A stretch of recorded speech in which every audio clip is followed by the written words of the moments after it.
Atur ya Rasulullah, ini orang yang kau pasrai jadi imam itu sering main kulhu. Akhirnya Nabi memanggil, ya Fulan, kenapa kamu suka baca kulhu? Li'annaha sifatur rahman, karena dalam surat kulhu itu semuanya menerangkan sifatnya Allah Ta'ala. Maka saya suka itu. Nabi saat itu juga dapat wahyu, ya Muhammad, kasih tahu orang itu, inni uhibbu, saya suka dia karena dia suka kulhu. Wah, itu aja hafalkan itu. Jadi itu riwayat yang lebih menggembirakan itu. Jadi tidak usah tabarak, cukup apa? Dan itu lebih mutawatir. Makanya kalau legenda dunia kiai itu kan ini ada cucunya Sayyidina Ali. Itu siapa yang bisa khatam Quran sekian menit, yang menang Sayyidina Ali ya, karena baca kulhu sampai 3 kali, yang dianggap takdilul Quran, sudah sama dengan baca Quran.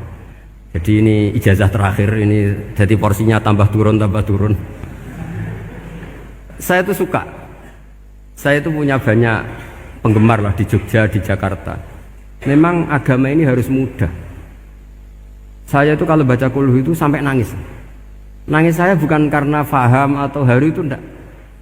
Sebaik itu Allah, masa gara-gara hafal kulhu, main kulhu dicintainya? Ya karena memang Allah itu benar-benar zat yang baik.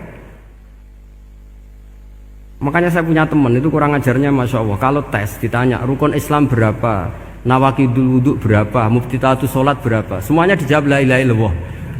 Terakhir ditulis kafir Pak, sama anak nyalano iki. Nyalano la ilaha illallah kafir apa enggak? Gurunya bingung kan akhir. Di ek iku la ilaha illallah kok di ek. Akhirnya bocah diceluk, "Cung maksud tempiye? Mun sampean wani nge-ek Pak, kafir Pak." Akhirnya sugahno ribet-ribet. Pertanyaan apa tuh? Ma mubtilatus sholat ya la ilaha illallah. Nah gitu wudu ya. Tapi jangan tiru loh. Lah gurune kok pengen ek wani kafir. Siapa yang berani nge-ek la ilaha illallah? Ya ana meneh sing mbuweling. Angin belinge disurati wong tuane. Kalau nu mondok sarang era kuno, dadi ijek lugu wong.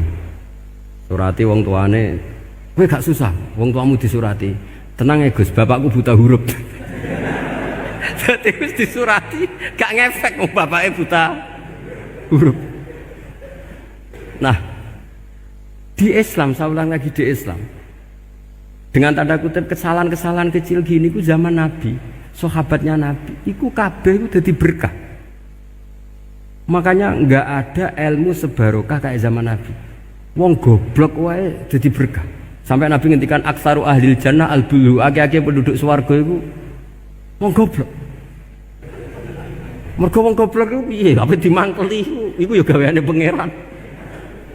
Nabi itu pernah disomasi wong goblok. Itu ya piye? Nabi kan cerita kiamat tuh gini. Yang kemarin enggak jadi itu. Kiamat di Indonesia kan berapa kali ya? 999 terus 2000 berapa? 12 terus Jumat apa kan sering mau ada kiamat itu. Saya sering ditanya tamu, Gus, ngenteni kiamat teng putih. Enteni ning kene barang aku aneh-aneh. Ngkarwan layak alamuha illahu bokas bakas. Nak misalnya tenan piye Gus? Ya tenan sing kena kowe sik, anak aku gak. Wah sesuk tak jak ngenteni kiamat ora sida kiamat. Aneh-aneh. Saya ulang lagi.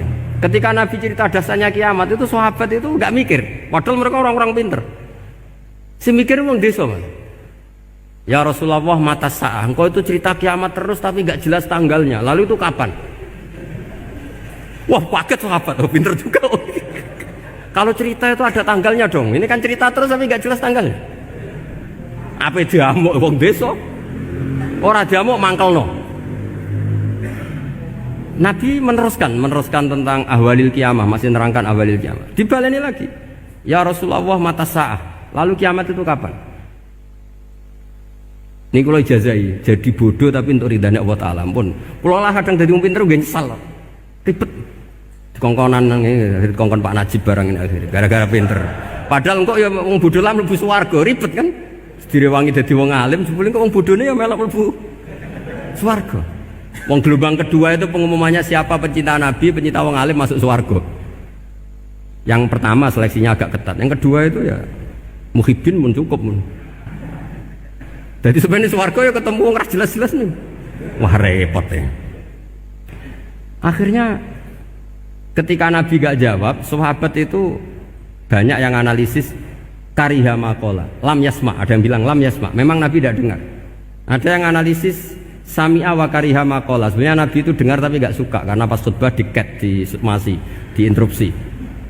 Karena diulang-ulang lagi akhirnya akhirnya Arabi tadi mengulang-ulang lagi, akhirnya Nabi jawab. Karena Nabi itu orang yang sangat pintar, jawab ma'atatalaha, kamu kok berani tanya kiamat kapan, persiapan kamu apa? Fawawahi ma'atatulaha kabira sholatin wala siyamin wala kada wa kada walakinni uhibbuka. Ya menang ya pede. Apa Nabi tanya persiapan saya? Oh, kalau sholat saya biasa kok bangga. Wes wong desa biasa kok. Fawawahi ma'atatulaha kabira sholatin, saya sholatnya biasa, puasa biasa. Maksudnya sing wajib-wajib tok lah, ndak aneh-aneh. Tapi walakinni uhibbuka, tapi saya ini mencintai engkau. Apa jawabannya Nabi? Almar'u ma'aman ahabba. Dan itu melegenda seluruh dunia, baru kayak Bedui.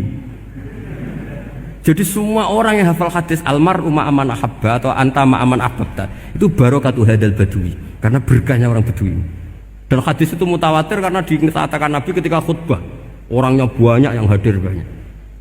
Barokahnya orang Bedui, gak disopan santun. Mukjizatnya Nabi seringnya gara-gara orang Bedui. Nabi khutbah, wis khutbah cerita akhirat, cerita kebaikan. Ya Rasulullah, kok khutbah mohon bakas akhirat kebaikan. Sekarang itu tidak ada hujan, halakatil amwal. Sekarang harta hilang semua. Hewan-hewan sudah mau mati semua karena apa? Kekeringan. Mohon jenengan rasa bakas niku, pun jaluk udan mohon. Nabi langsung Allahumma wah langsung udan tuwres. Nak jari ulama lah, mbok Nabi berodok gelos putih udan seminggu nganti akhirnya sapi ini gak mati krono kehausan tapi kelentir. Parani nek Nabi, lho niki ora krasa salah paren ya Rasulullah. Wong kula njuk donga udan ben ra mati, saiki mati tenggelam. Mun lereni santai wae. Dan saya minta doa hujan supaya hewan-hewan itu bisa minum dan seger. Dan ini malah dok lentir. Akhirnya Nabi itu nuruti meneh. Allahumma hawalena wala alina Allahumma alal akam wa zirab terus. Itu wong desa. Betapa barokahnya wong desa iki orang tahu. Betapa Rasulullah itu sekali ngendikan alam itu harus tunduk. Jadi min mu'jizati Rasulullah sallallahu alaihi wasallam itu sekali ngendikan alam itu harus ngikuti. Jadi Nabi misalnya ngendikan hujan, itu panitia hujan, malaikat hujan harus nuruti. Nabi ngendikan berhenti juga harus berhenti.